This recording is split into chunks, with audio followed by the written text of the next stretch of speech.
Welcome to the Airiam Podcast. This podcast covers topics related to cyber and human resilience. The content's geared towards owners and CEOs of small businesses and medium-sized companies, as well as IT and cybersecurity leaders. My name is Art Ocain. I'm the field CISO at Airiam, and joining me today is Vivian. And Vivian wanted to start wrapping up this year. I know it's November, so we have a few weeks left, but we want to talk about what we're going to be looking at going into the holidays and what to prepare for next year. Yeah, and I think a lot of people view November, December like wrapping up time. So I thought it'd be a good time to really start talking about it. Just because it's November and you still have a month left doesn't mean you have that much time. And also everyone's in that holiday mood, getting ready for Christmas. And I think it's a good time to just start talking and reflecting back on the year. So that way, like December, you have your holidays and everything, but then come January, you got to get back in the groove, right? Yeah. And I'm very much the type of person that I like to prepare things ahead of time. I don't like it when I'm doing things like last minute. Unfortunately, it happens, obviously. But I'm the type of person that I like to reflect earlier and prepare ahead of time rather than get to the day of and be like, oh no, we're missing this or we didn't think about this. And so going along with that, Art, for 2023, we did see a lot of different cybersecurity hacks and some big names in the news. What do you remember the most from the year? Yeah, so Move It, which was is an application that's used by a lot of companies, a lot of banks, schools, other organizations. There were over 600 attacks affecting people with the Move It vulnerability, and they're still happening. I heard about a university that was hit with the Move It vulnerability just the other day. So it is continuing because of this software vulnerability, and that's really a supply chain attack. These companies may have been managing their own vulnerabilities pretty well, but this software had a vulnerability in it, and they were using the software. So inherently, they are really getting this because of their supply chain, because of this third-party software and service that they're receiving. So obviously, everybody has to manage that stuff really well in order to get past that. So when you notice a vulnerability come out, you need to check your enterprise and make sure you don't have it. A lot of people assume that they don't have it. Oh, we don't have Move It, but they have 3,000 servers and different people in the organization spinning up stuff. You may have Move It on your network and not even realize it. So, especially with a large organization, that's something where vulnerability management really needs to watch everything. But that is one of the things that has really got my attention this year, is just the amount of people that got hit by this one attack relating to this piece of software. And then we also saw like MGM, Caesar, Clorox, Johnson Controls, a lot of big companies getting hit with ransomware. And so that's showing us that ransomware is not going away. It's a prevalent problem that is probably gonna continue to be a pain in our butts, going into the next year, and so that we're gonna have to continue to think about it. But those are the two big things: is Move It and just the large scale ransomware that we've had this year. Yeah, I think MGM is a really good example that people who aren't even in cybersecurity, they could see it happening very, very clearly. It's a really, unfortunately, good example of what happens when you have ransomware and you don't have backups. You don't have a system in place to take back what you need to get your company functioning. And to the point that people were tweeting about it and talking about it online and making jokes about it. And unfortunately now, I don't think a lot of people will have that same amount of trust in going into these super high tech hotels that all of their systems are very tech-based, they're very system-based, cloud-based, whatever the case is, because now they're seeing like how it's going to affect them as a customer. Do you think that that's something that people should be worried about, like in terms of like should they have physical backups, or is it okay to have a company that's very, very much like in the modern times, all tech? Yeah, I think that, it was interesting that you were bringing up the trust perspective, because a lot of people have lost trust and now really don't trust any vendor. But they're also kind of numb to it, to the point where you're used to getting these breach notifications in the mail from everyone, from your health insurance company to the hospital you went to, the doctor you went to, to your credit card companies. Everybody's sending you these things saying that your data was breached. So everyone's kind of becoming numb to it, that it's your privacy is kind of gone at this point.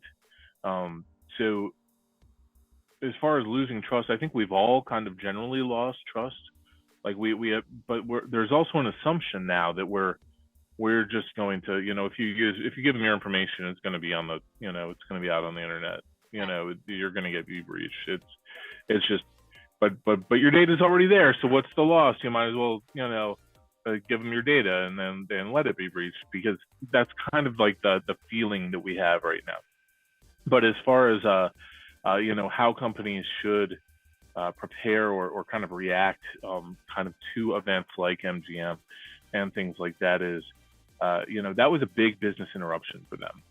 That was very a long time to recover.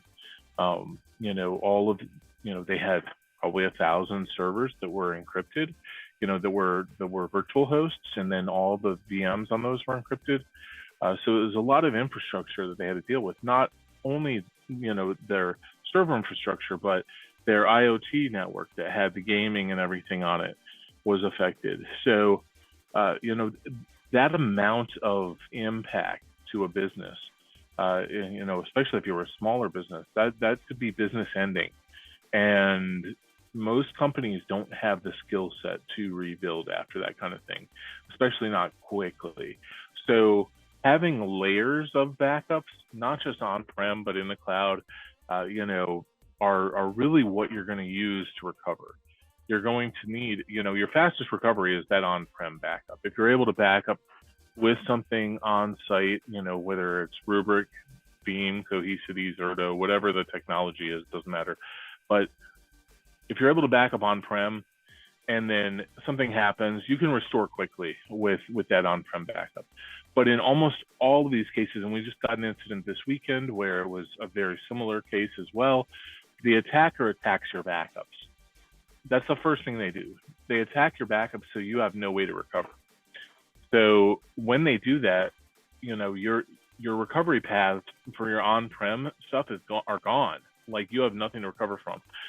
People that are depending on SAN snapshots, which is common with these large organizations, they're just like, oh, if our hospital gets attacked, if our casino gets attacked, we'll just roll back to a snapshot. Well, that snapshot's been deleted, so there's no way for you to recover. So that cloud copy is that Hail Mary that will keep you from this level of pain.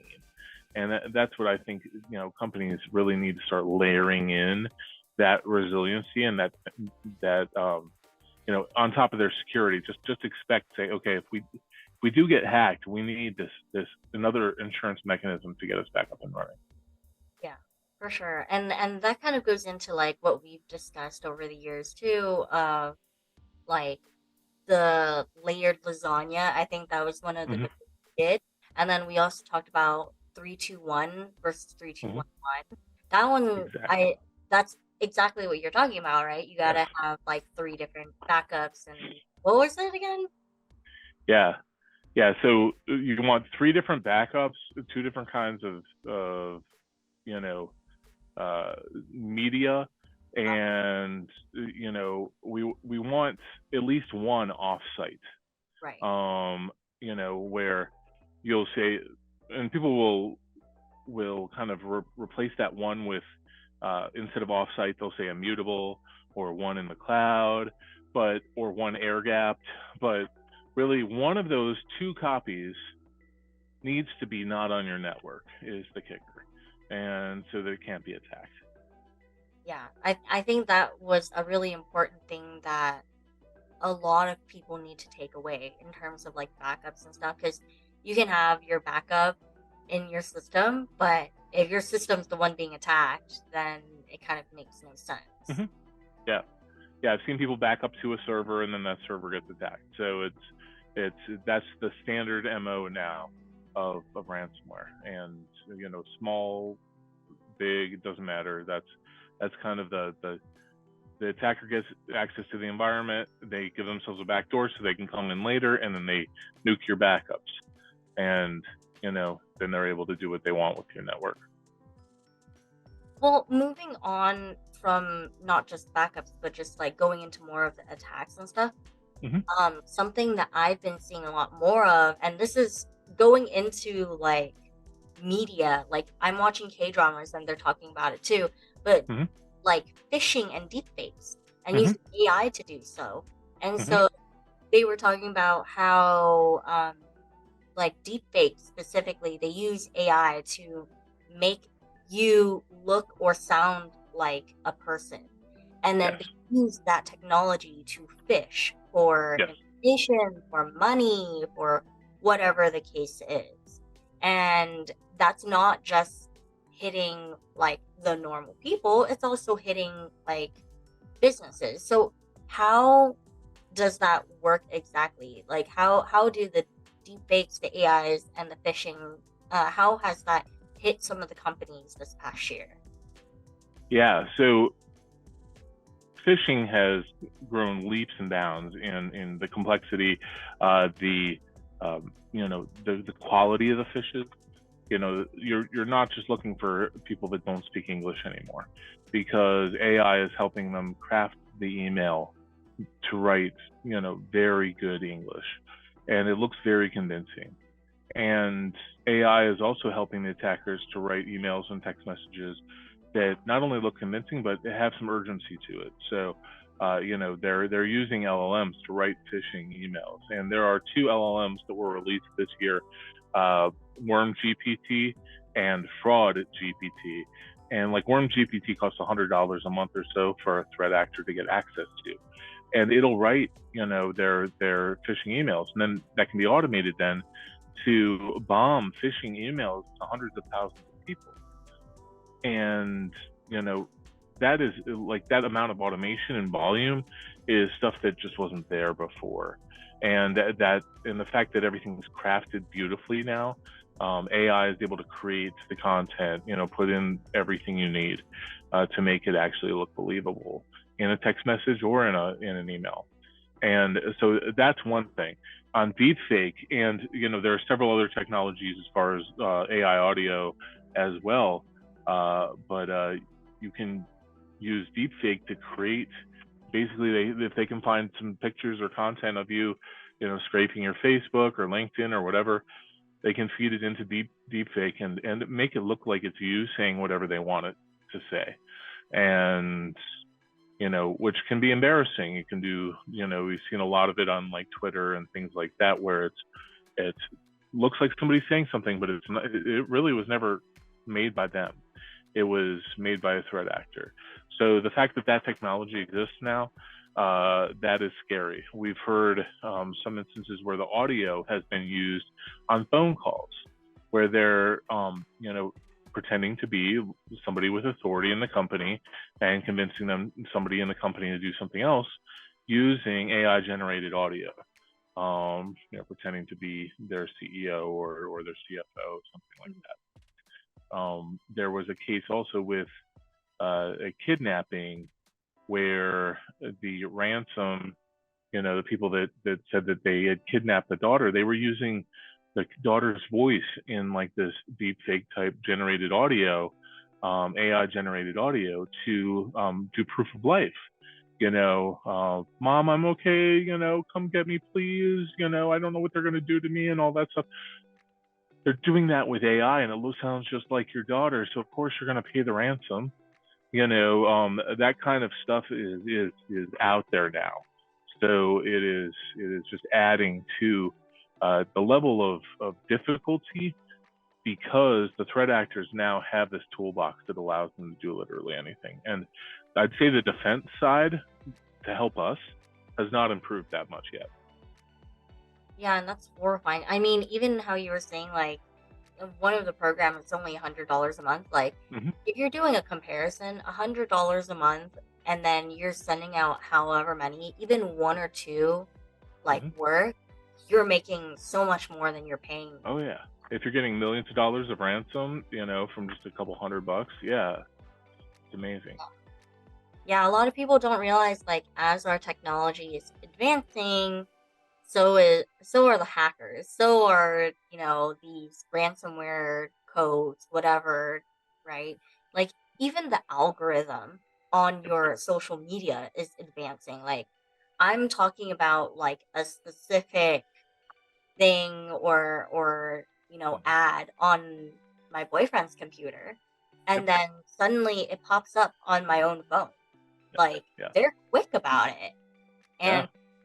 And even if you don't fully understand how it works, you need to know, like, you need to be more careful about what you're putting out online. And then for a business, you have to be making sure that your workers and your staff, they know, like this is not a joke. Like, you have to be careful what you're clicking on in emails. You have to be careful about, like, what calls you're answering. Yep. I know, like, we have seen some businesses where, like, they'll get like a text message from their CEO, right? Mm-hmm. And they're saying, "Send this to me," and that's not a good thing. Right. Yeah, your CEO is likely never going to tell you to send them a bunch of Apple gift cards, things like that. But threat actors are getting more clever too. So a lot of those are convincing. So we're in a losing battle right now. We're in a place where it's reactive, and I'd love to get cybersecurity in a place where we're being proactive, and we're scrambling to be there. And that's really what zero trust is, and approaches like that is to try to be proactive about this. But these kind of attacks, they're so convincing that the chances of them catching someone in your organization are really high. So it's important to be ready to bounce back and be resilient when something like that does happen, because if you have 100 people in your organization and someone's trying to phish them and attack your company, chances are someone's going to fall for it, especially if it's highly convincing and highly accurate, good logos, all the text reads right, nothing that's like setting off here, this is a phishing email alarm. The chances are that somebody's going to fall for it, and eventually our technology is going to evolve so that stuff will just get recognized, and we'll say, oh, this was this looks like an attack, let's get rid of it, that kind of thing. But right now our technology is kind of lagging. It's reactive, like I said. It's we identify that this problem exists, and then we build a solution to solve that specific problem, where we're always playing catch up and chasing the solutions for a new way to get attacked. And eventually that's what it's doing right now, is it's leading to all these companies continuing to get breached, because we really have no way to control a lot of this. Yeah. And I guess, like, moving on, well, I think we've covered a lot for 2023. So moving on into 2024, what are some things that businesses should be keeping track of? What should they be aware of? Or Yeah, I think that number one, ransomware attacks are going to continue. Like, it's very profitable for a threat actor to do that. Hackers are getting paid very well, so they're going to continue to do that. So prepare yourself to experience a ransomware attack. That's the one thing I will tell companies is, ransomware attack, you're going to need to consider, are your backups right? Do you have a disaster recovery plan, an incident response plan? Are you able to stand back up after a ransomware attack? And then, once you really understand that, how you can recover, then start considering your risk gaps and say, okay, these are the ways that ransomware commonly happens. What do we need to do to close these risks?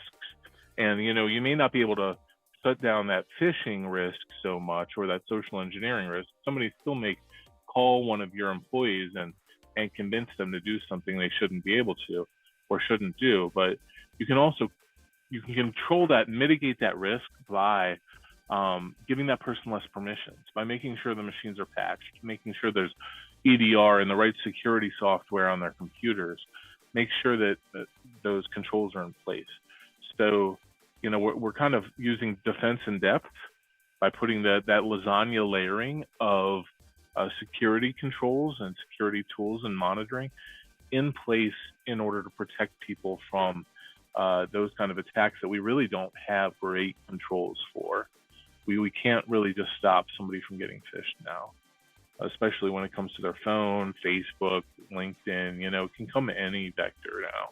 Yeah, absolutely. I think, just to emphasize what you said, the thing that you've always talked to me about is zero trust, right? Mhm. Like, never trust anything that comes in, never trust certain applications, whatever. Make sure that everything's updated, but you should never default to anything, because you don't know. They might know what your devices are already. And that's why you should have authenticators, that there's multiple layers of people checking to make sure it's actually who they're saying they are.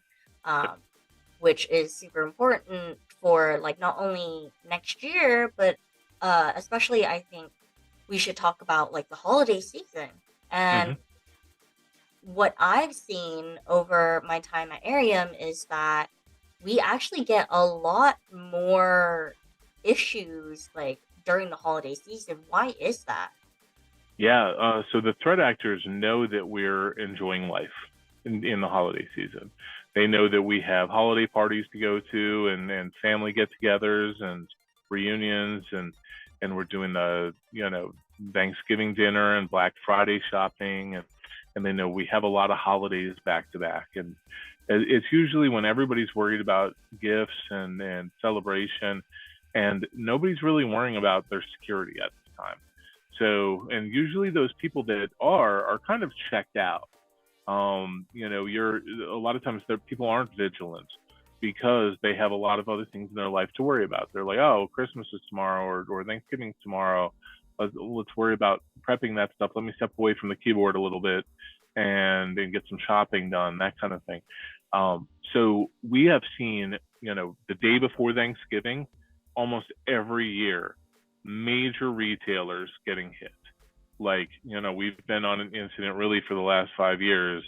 The day before Thanksgiving, every time we're getting a call because some major retailer that everybody knows, some major name brand, got hit, and it's going to ruin their Black Friday.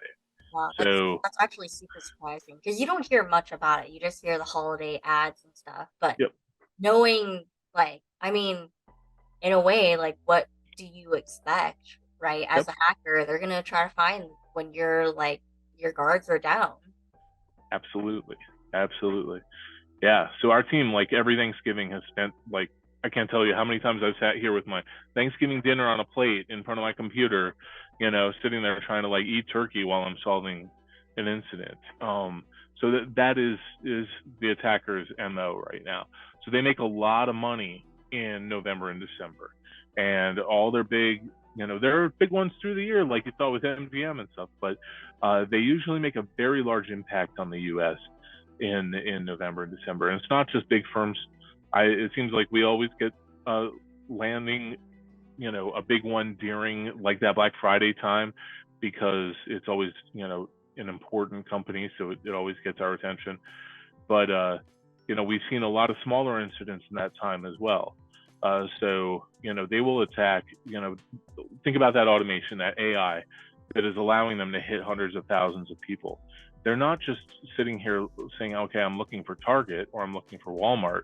Sure, there are people that are trying to hit those, but they know they can make a lot of money off of $500,000 or $1 million ransoms by hitting you, by hitting small businesses, by hitting the local doctor's offices and and the municipal library and the school district and the law firm down the road or the CPA firm. Like they know that they have these windows now with the holidays that if they drop something on Christmas Eve or the day before Christmas Eve, you probably won't catch it until after Christmas or after that weekend. And they will have been able to do whatever they wanted to with your network. And so we've seen that year after year. So I post on LinkedIn about it a lot. I'm always like, it's the holiday season. Everybody buckle down, check your backups, make sure that you have an incident response plan, make sure everybody's vigilant. Like, I know you want to enjoy time with your family, but keep an eye on things because right now is when we're under attack more than ever. Yeah, absolutely. And this is kind of the perfect time to remind people too, like, check your backups, make sure that your employees aren't clicking anything ridiculous. Yep. And I also want to go back to like what you were saying, where you don't even know how many years you've just had Thanksgiving on a plate and your computer in front of Yep. you. Like, I think a lot of people take for granted when we say that we are available for you. We are watching your systems 24/7, making sure that no one can get in. And if we do see someone got in, we are preventing as much damage as possible. Mm-hmm. And like, it should be noted, like, thanks to you and thanks to like our staff and all the people that are, they should be enjoying the holidays, but we can't because there are bad people out there that want to take advantage of us during the holidays. Absolutely. Yeah, our SOC, our on-call team, and our incident response team are always, busy during those holidays. And, it's a lot of work and a lot of stress, and everybody wants to just enjoy time with their family. And, the on-call person who drew Thanksgiving for their day is never happy. They're always like, come on, really? So everybody's kind of taking one for the team when that happens. And the incident response team, we're getting calls from people that aren't our customers, that are just, they're coming in through cyber insurance. And so they're, we're getting a call, and our IR team was expecting to enjoy their weekend, and now they're buckled down helping a company recover. But that is, we try to have some empathy and think about what those companies are going through, because a lot of times those businesses, when they get ransomware, it's a business ending event for a lot of these companies. It's like, okay, you just lost, if you're a doctor's office, you just lost all your imaging, all of your electronic healthcare records, everything's encrypted, all systems down. You can't write prescriptions anymore. You can't do anything.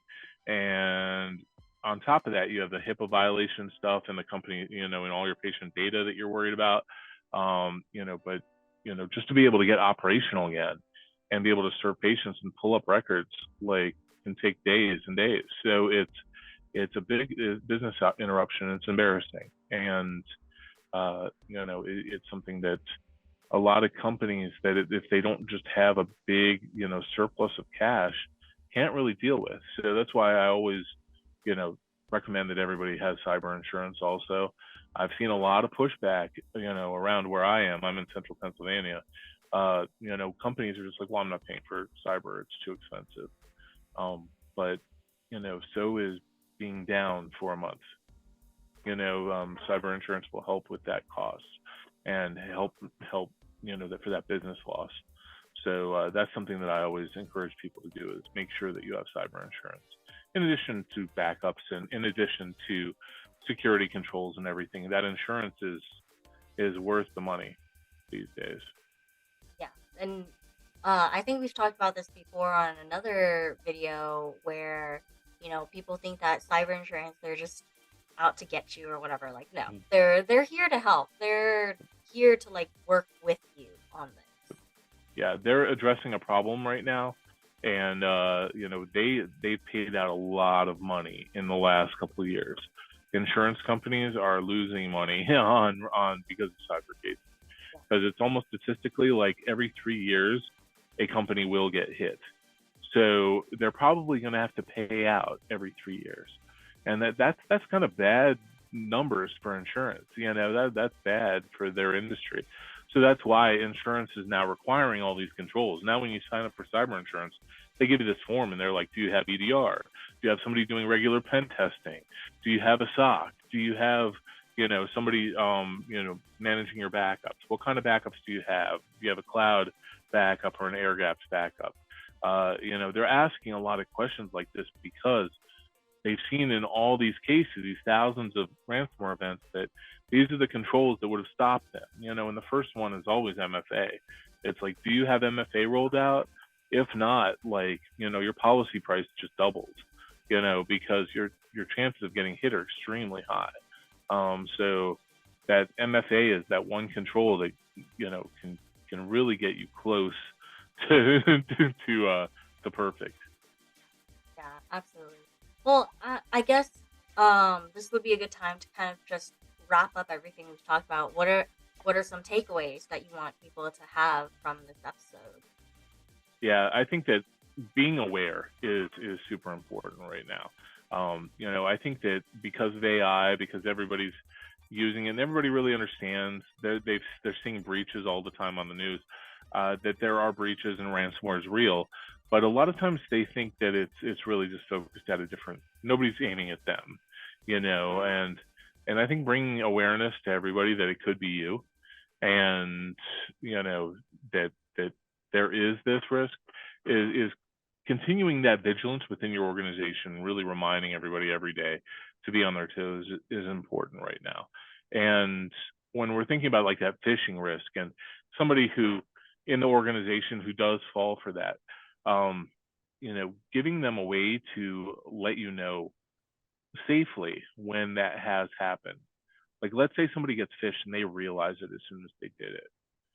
Like, you don't want your organization to make them feel ashamed, because anybody can fall for these. They're very convincing now.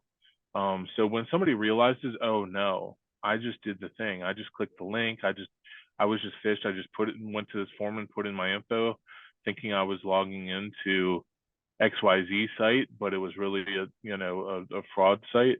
If somebody realizes that, they need a safe place, a psychologically safe place to talk to you about it, knowing that they're not going to lose their job. Because if they think they're going to lose their job, they're just not going to say anything.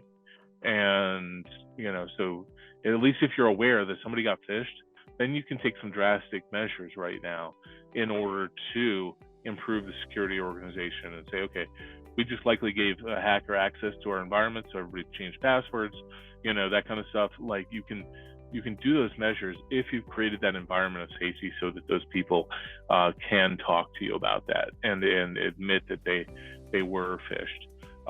Because there's usually a little bit of time between that phishing and when those creds are actually used to hack your network. So not a long amount of time. It could just be days. But if nobody comes forward with that because they're afraid for their job, then you're likely to suffer. So increasing awareness across your organization that it is okay to talk about it. This is happening, and it's happening at a frighteningly high rate, not just in your corporate email, but in your text messaging, LinkedIn, Facebook, your personal email. The attackers will do whatever they can to get a hold of you. And then also putting in that kind of second step, and this works with vendors, customers, your bank, pick up a phone, call the organization. If you're getting a text message from your bank, there's been a bunch with like PNC or Bank of America where it looks like your bank, and it's like, oh, this happened, this transaction happened against your account, click here to verify, and you're clicking there and logging in with your Bank of America creds or with your PNC creds, but you're actually just giving the hacker your creds when you go to log into that link. It'll forward you then to your own bank, so you think you're cool, hey, and you're checking for that transaction. But a lot of times that's them stealing your info. So just if you get those kind of text messages, don't just click the link in the text message. Call your bank. Go and call Bank of America and that is say, hey, I just got this text message. Can I work through these transactions with you and see if there's anything fraudulent? Having that kind of mentality of not being afraid to pick up the phone and validate something that you got, is really one of the things that you need to do to be vigilant to get through the rest of the year here. Absolutely. And also, like, there is also the option of, like, just log in via your app. Like, you don't need Yep. to click the link. Just go in your app, and it'll say in your notifications whether if there's been a fraud alert or a weird transaction or Yep. whatever the case is. You don't even need to click it. And, you know, even for, like, iPhones and stuff nowadays, right? It's an automatic login with your face. So you don't need to press anything. And that later on could even be a security issue. Who knows? Yes. As of right now, it's much safer than, getting a random text and clicking it. Going into that, I think my takeaways for the year and going into next year is I'm hoping that all businesses do the basic level of not only having strong passwords and MFA, multi-factor authentication, but also like educating themselves and educating their employees. Not just about like, don't click this link or don't do this or that, but also what are the systems in place if you do click it? Like you said earlier, it has to be a safe place for them to let the company know, like, I accidentally clicked this, but also let them know what they should expect in terms of like, if you do click a link, you're going to let us know, and we're probably going to tell you to change your password. We're going to tell you to do this and that, like things like that. Yep. I think that's a good way to not only get the conversation started with employees about business cybersecurity, but also it helps to keep everything out in the open and allows them to feel more comfortable going into the conversation of like, I made a mistake. Well, that was a really great episode, Art. Thank you for jumping on with me. For everyone listening, we hope you enjoyed our podcast today. Subscribe to this podcast on whatever platform you're listening to. New episodes typically come out every other Wednesday. And for more information from Airiam or on Airiam, visit www.airiam.com. Thanks.